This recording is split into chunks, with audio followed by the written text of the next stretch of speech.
إذا سمحتوا لي إني أنهي الكلمة بإني أقول ألف شكر لكم، محبتي لكم، الله يجمعنا دائما على خير. أرجو أنكم تعذروني إذا كنت ممل شوي، أو أنه نحن بدأنا في أشياء يمكن ما سمعت أنا في سامع في وشوشة ورشوشة، بس ما أدري وش الموضوع يعني. ترى والله ما عدموني بالفلاش أكثر الحين. أي. نعم يا جماعة، ليش غيرانين؟ خلوني أسمع. أي.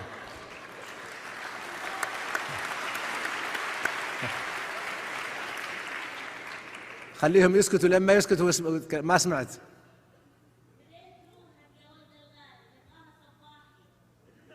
يقول يبغى صباحي جلسة إلى الصباح يعني. للصباحي تحت أمرك. بس استني. أنت قلتي يا ولد الغالي، يعني أنا ولا شيء. يهمني الغالي اللي أنت حبيتيه الحقيقة. شكرا لكم، شكرا. الله يحفظكم.